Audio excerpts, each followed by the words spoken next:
ઇસ્લામમાં રમઝાન મહિનાનું ખૂબ મહત્વ છે. આ મહિનો મુસ્લિમ સમુદાય માટે સૌથી પવિત્ર મહિનાઓમાંનો એક માનવામાં આવે છે. રમઝાન એ ઇસ્લામિક કેલેન્ડરનો 9મા ક્રમાંકે આવતો મહિનો છે અને સમગ્ર મહિના દરમિયાન મુસ્લિમ સમુદાયના લોકો ઉપવાસ રાખે છે અને અલ્લાહની ઇબાદત કરે છે.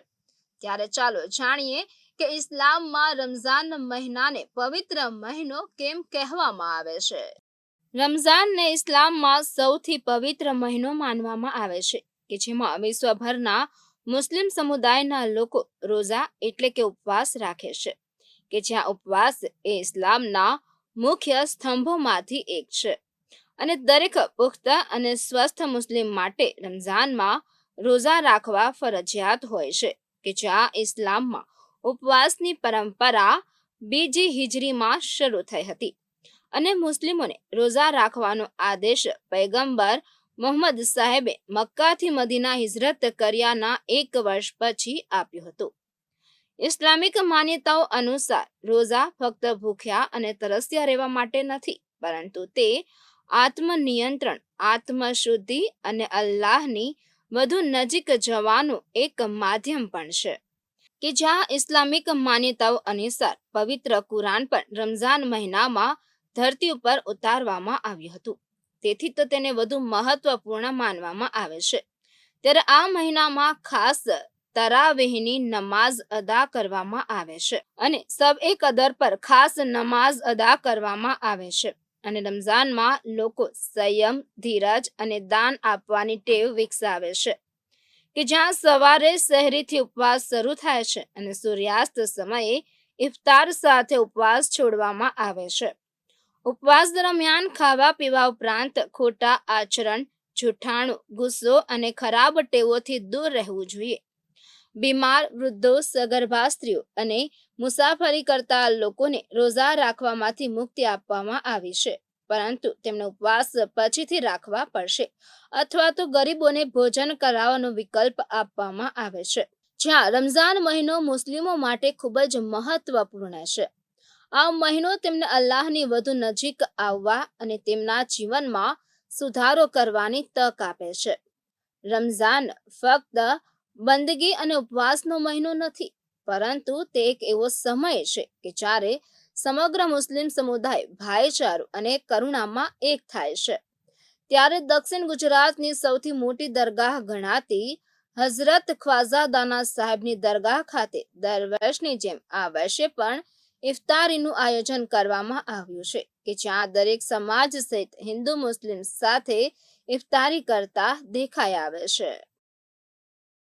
अल्हम्दुलिल्लाह ये कई सालों से इफ्तारी का इंतज़ाम किया जाता है। अल्हम्दुलिल्लाह सरकार की बारगाह में 350-400 थाल लगे हुए हैं और एक खुंचे के अंदर, एक थाल के अंदर 5 आदमी बैठते हैं और ये सब सरकार ख्वाजा दाना के साहिब सज्जादा नसीन जो दरगाह के है और दरगाह कमेटी है और जो ट्रस्टी हजरात है और ख्वाजा दाना के जो आशिक है वो तमाम लोग इसके अंदर खिदमत अंजाम देते हैं, तन मन धन से खिदमत अंजाम देते हैं और ये उनकी खिदमतों का सिला है और सरकार ख्वाजा दाना साहब इसे कबूल फरमाते हैं अल्हम्दुलिल्लाह। और इस इफ्तारी के इंतज़ामात के अंदर और इसमें इफ्तारी करने के अंदर अल्हम्दुलिल्लाह दूर दराज से लोग आते हैं, जैसे बड़ौदा से, मुंबई से और अहमदाबाद से और दूर दराज से जितने भी लोग यहाँ पर सरकार ख्वाजा दाना की बारगाह में ज़ियारत के लिए आते हैं, अल्हम्दुलिल्लाह तमाम के लिए इंतज़ामात किया जाता है अल्हम्दुलिल्लाह। और सरकार ख्वाजा दाना रज़ी अल्लाह तआला की बारगाह में मस्जिद है, जामा मस्जिद के नाम से मशहूर व मारूफ है। उसके अंदर 5 वक्ता नमाज होती है और उस नमाज के अंदर काफ़ी पब्लिक आती है और तिलावत कलामुल्लाह होती है और तमाम ही लोग अपनी अपनी रीत से यहाँ पर इबादतें करते हैं। अल्लाह की बारगाह में हुजूर ख्वाजा दाना साहब का वसीला लेते हैं और तमाम ही लोग तमाम मुसलमानों के लिए, तमाम कौम के इंसानों के लिए, तमाम भाइयों के लिए, बहनों के लिए और ख़ास करके हमारे हिंदुस्तान के लिए दुआएं करते हैं कि हमारे हिंदुस्तान के जितने भी रहने वाले लोग हैं तमाम के लिए शाद व आबाद रहे, तमाम के घरों में खुशियाँ रहे, बरकतें रहे, उनके बिजनेसों में दिन दुनिया चुकी तरक्कियाँ रहे और वो शाद व आबाद रहे। भाई आ तो भाई आखो રહેમતનો દરિયા છે ખાજા દાના બાવા એટલે હવે માશાલ્લાહ આ તો કેટલા વર્ષોથી હું જોઉં છું એનું કોઈ લિમિટ નથી અને માણસો વધતા જ જાય છે. નાનાથી લઈને મોટા અમીરો ગરીબો બધા માટે આ ઇફતારનો પ્રોગ્રામ રાખવામાં આવે છે. કેટલા વર્ષોથી ચાલે છે, 450 વર્ષનો દરગાહને થવા આવ્યા. અલ્લાહ કબૂલ કરે, બધાની પોતપોતાની ખિદમતો છે, કોઈ એકલા માણસનો છે નહીં. આમાં આ લોકો મેન ફિરોજ બાવા છે, ફેસલ બાવા, મુન્ના બાવા, આ લોકોનું બધા મુજાવરોનું પણ બહુ મોટું આમાં ફાળું હોય છે.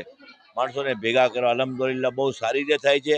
બહુ ઇંતજામાં છે. 2500 થી લઈને 3500 માણસો સુધીની ઇફતારી થાય છે.